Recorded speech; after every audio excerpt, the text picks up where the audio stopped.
Why Spider has a bald head? Mr. Spider, who is popularly known as Anansi, is renowned to be a man of tricks. Have you ever asked yourself why he is bald? This is the story of how this came about. One afternoon, after Mr. Spider had enjoyed his lunch, he sat down in his yard to relax. His lunch had been particularly nice, so soon enough he snoozed off into a slumber, and sat there snoring.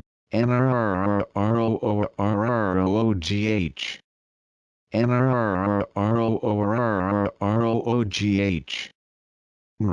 Suddenly there was the sound of someone knocking on the door, and this woke him up. Mr. Spider opened the door, and there he saw Nana Petra. Spider said, "Yeah, Nana Petra, you are welcome. It's a long time since you called to see me." He took his visitor inside the house, and offered him everything he needed as a visitor. Mr. Spider asked Nana Petra, "My brother, may I know your intention of coming here at this crucial hour?"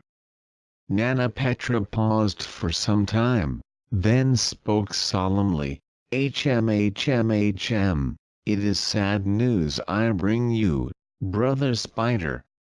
Hearing this, Mr. Spider was confused and asked, "What is this sad news that you bring, Nana Petra?" Nana Petra continued, "Your Majesty, Mr. Spider, I am very sorry to announce to you the death of my father, Ijamimu." Now as Nana Petra was Anansi's brother-in-law, this made Ijamimu his father-in-law. When Anansi heard the news, he could hardly believe it. So he asked his brother again, "Nana Petra, are you joking or are you serious?"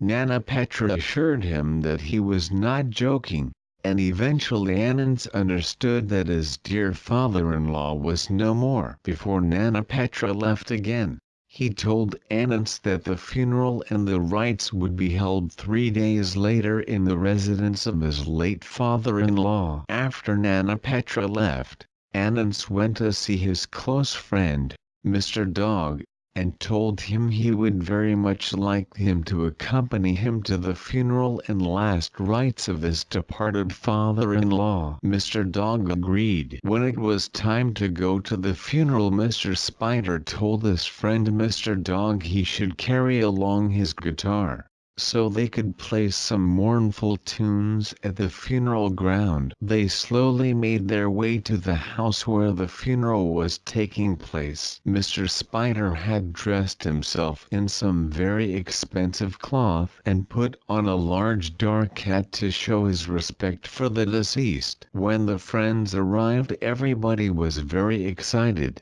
in spite of the fact that there had been a bereavement, because Mr. Spider was such a well-known and great personality. They were very happy to see him there, and he was offered one of the best seats in the house. Shortly after, Mr. Spider asked the people to excuse him and went into the kitchen, where he found a large pot of beans on the fire. Mr. Spider removed his hat, and dished a large quantity of the beans into the hat, which he then put back on his head, even though the hot beans made him squint. When he came back to his seat, he and his friend Mr. Dog were offered food. Mr. Dog ate all the food given him, but Mr. Spider refused to eat. He explained, "I can never eat, since I am so bereaved because my great father-in-law is no longer alive." Mr. Spider insisted that he would not touch any of the food. The people tried and tried and tried several times over to convince him, but all their efforts came to nothing and he steadfastly refused. After some few hours, Mr. Spider said to the people that he would have to leave, as there was another ceremony going on in the house of his own father where he also had to attend. The people once again tried to persuade him to eat something before departing, But again he steadfastly refused. While Mr. Spider had been talking to the people, he had been nodding his head. He didn't want to nod his head, but he couldn't help it. The movement was forced on him by the heat of the beans inside his hat. Some of the people noticed that he was nodding his head rather a lot, and one of them asked, "Dear Mr. Spider, sir, why are you nodding your head so much?" He answered in a loud voice, "When it's hot like this, don't you all shake your head?"